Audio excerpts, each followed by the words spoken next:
Hey everybody, today we're going to be making an apple pie for Friendsgiving. It's going to be great. So the first thing we need to have is some flour. We need 5 cups of flour, which is a lot because we're making a bottom crust and a top crust. But if you guys want to make just one pie crust, like if you're making a pumpkin pie or something, just cut this recipe in half. Very simple. Next thing we're going to need is half a teaspoon of salt. Okay, you guys are going to see me make a huge mess, but this is good because now you know if you make a mistake, you can always go back and fix it, usually, in baking. Anyway, the next thing we're going to need is half a cup of granulated sugar. And you pour that right into the bowl with everything else and give it a good whisk.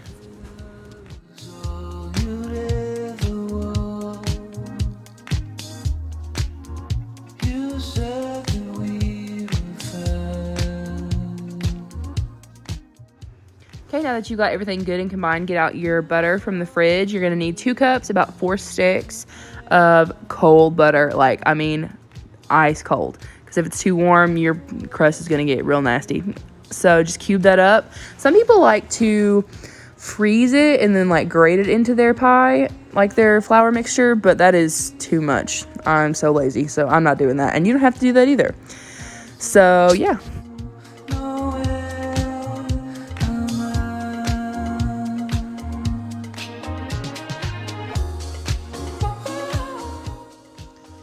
Okay, the next thing you guys want to do is with your hands, mostly with your fingertips, go in and break up the butter and the flour and get it to where it feels almost like sand in your hands. But at any time, if it feels like it's getting too warm or too doughy, pop it in the freezer and make it cold again, because I'm telling you, if it gets too hot, it's going to be a mess. You can buy not bench scrapers. You can buy it's called dough cutters. A lot of people use them for biscuits. And you can use that to cut the butter into your flour, or you can use a food processor, but I had none of those things, so I just used my hands like everybody did back in olden days.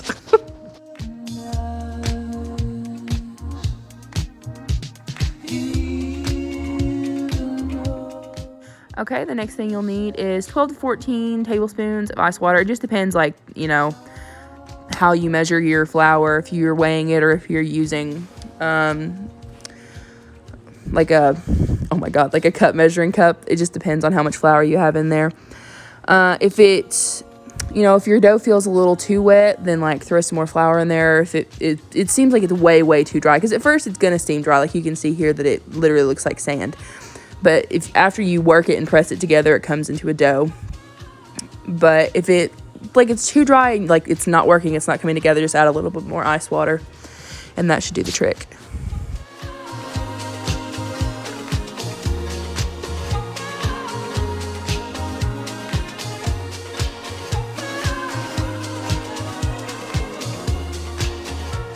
After you get all your water pretty incorporated, turn it out on your surface. Make sure it's clean. And I know, see, it looks like actual sand, but if you work it, it comes together into a dough, and it's great. And don't worry, it's gonna seem pretty crumbly, but after you get it together and get it in to the fridge for a while, it's gonna the flour will hydrate more the longer it sits in the fridge, and it'll come together and be just fine. So don't freak out if it looks crazy at first.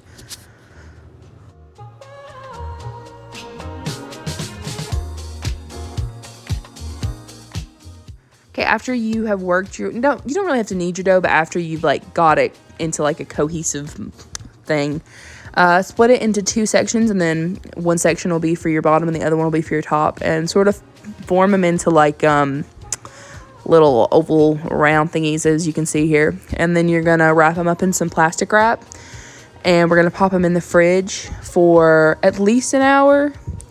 But I'd say what I like to do if I'm making a pie, especially for a big event or there's a lot of work to do, like Thanksgiving, is to make the pie dough the night before and just put it in the fridge, and it can sit for a day or 2, honestly, and it's just fine. And it makes things way easier.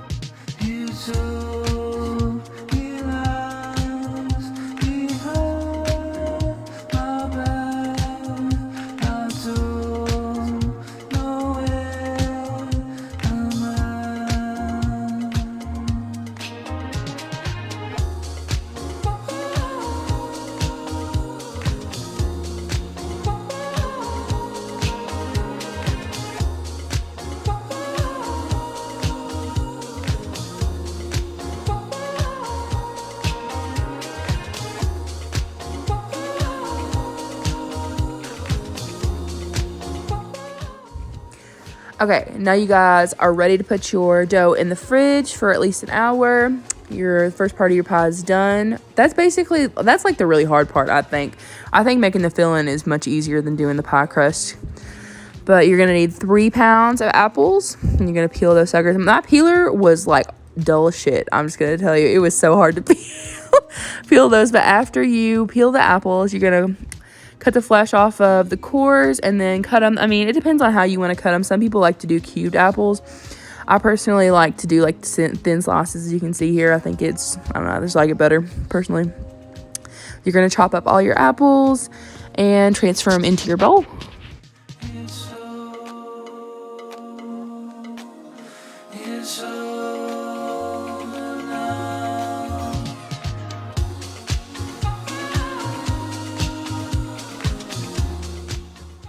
Okay, after you guys get all the apples peeled, it's probably going to take a little bit, so be prepared for that.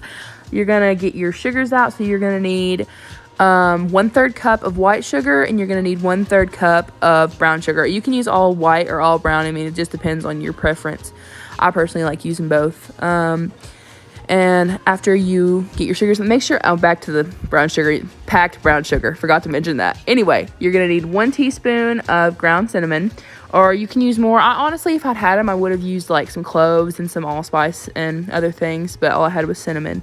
You're going to need the zest and the juice of 1 lemon, and this is also optional. I like what the like tanginess that the lemon brings to it, and also the lemon juice draws out a lot of the moisture, which is going to be important later after when we start like cooking down our apples. But what I'm doing here, make sure that I don't know, if you like squeeze the juice out of your lemon over like a strainer or over your hands, because you don't want to get seeds in your apples, because that would suck if you're eating apple pie and you broke a tooth. But yeah.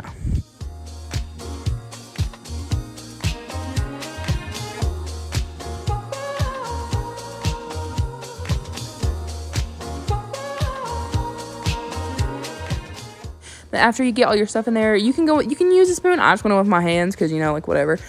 And mix all your stuff together and get it well incorporated. It's okay if you have like a pocket of sugar, because we're gonna like cook it down anyway, but it's good to get it all around. Then you need to let it sit for a minute while you're melting your half a stick of butter to let like the juices come out. And after you get your butter melted, transfer your apples into a pot like I'm doing here, and leave them to cook for a little bit. Like, stir them up good, and then put the lid on and let them simmer for just a little bit on like medium high heat. Not too high, you don't want to burn them, but right in the middle. And let a lot of the juices cook out of the apples and let them soften up. And then we're gonna do some cool stuff with that.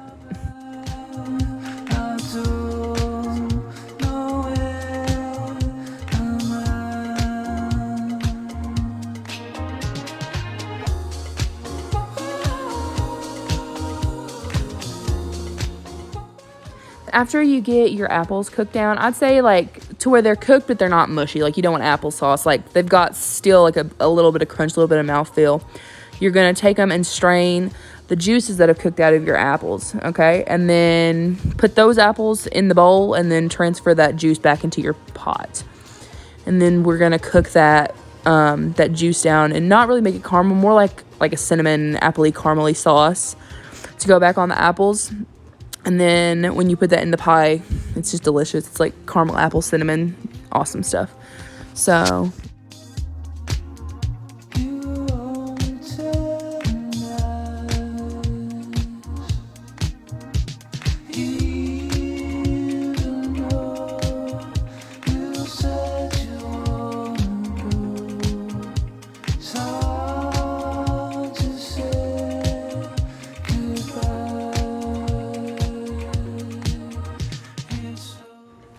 then after you've cooked your stuff down for a minute, you're going to get your tablespoon of cornstarch. And I actually sifted it in to try and avoid a lot of lumps, but I still end up with lumps, but it's okay. They usually just cook right out anyway. If you really are afraid of lumps, you can put the cornstarch in when the apples are still in the pan, and that helps sometimes. But I mean, it's going to cook out, so it's really not a big deal. I wouldn't worry too much about it.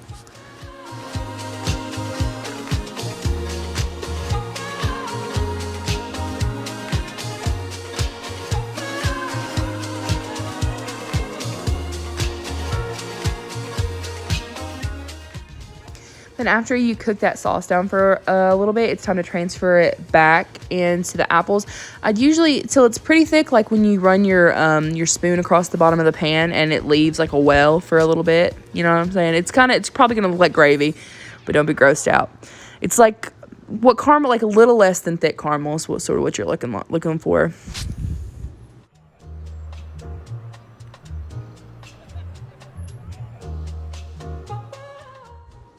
Now, gently combine your sauce with your apples, and then you're going to want to cover them in some cling film or something like that, or you can use like aluminum foil, like whatever you have, and then pop them in the fridge to let them cool down. Yeah.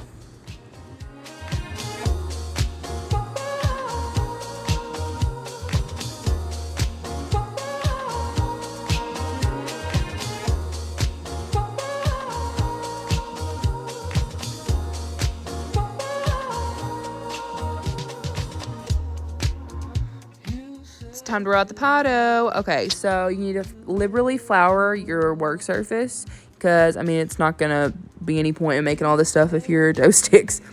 You're going to see here that I did not put put flour on my roller, and you see, that's a big mistake because all this crap is going to stick to the top of your roller.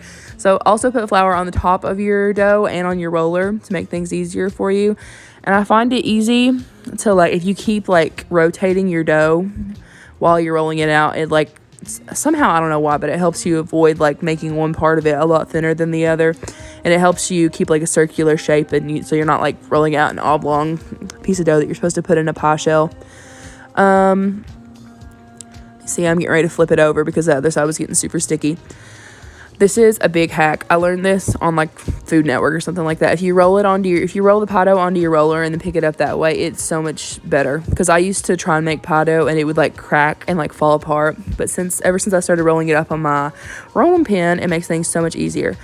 Now, when you put your pie dough down in the shell like that, don't like pull it because you're gonna like crack your dough and like strain it and rip it. It's gonna be bad. Like lift up the pie dough and like push it, like sit it down into the pie shell. And then after you get your pie dough in the pie shell, just go ahead and pull your cooled filling in there. I put like 3 pounds, but I use like an extra apple because I wanted my pie to be super filled and like puffy on top. You can see how delicious that looks. Look at all that caramel stuff. It's gonna be great. So after you do that, you're going to grab your next pie dough and roll it out the exact same way you did the first one. After you get your top pie dough over the pie, you're just gonna clip off the excess. I like to leave like an inch, and that's for like the bottom pie dough and the top pie dough, because we're gonna have to smush them together and crimp them and make a sealed edge so it doesn't like explode in the oven. It's always nice to have kitchen shears. I'm telling you, my sister doesn't have kitchen shears and it's a mess. So just mush the bottom pie dough and the top pie dough together, like kind of fold the top one over the bottom one. And then you take your your thumb and your index finger on one hand and then a knuckle on the other and make your crimp like that. And it's super pretty and it keeps the pie from exploding. And then do not forget, if you're not making like a lattice or a pie with air holes, you need to put air holes in the top of your pie or it will explode. Now, the pie's been chilling for a minute at this point, but we're getting ready to put her in the oven. So I made an egg wash with 2 eggs, and you can use like a splash of milk or a splash of heavy cream or anything like that, and just whisk it up. And then I put that on the pie and sprinkled some sugar on it. And then I popped it in the oven at 400 degrees for, anywhere from like, I would start checking it at like 35 minutes, but it could go anywhere from like 35 to like 50 minutes, just depending on like your oven. I put foil around about like 35 minutes in. I put foil around the edges of mine so it wouldn't burn. But yeah, now you got a pie. Look at this. Super freaking delicious. Hi guys, thanks for watching Nat and Steph's Kitchen, making a homemade apple pie from scratch, no joke. Thank you to our chef, Stephanie, who is doing homework at the moment.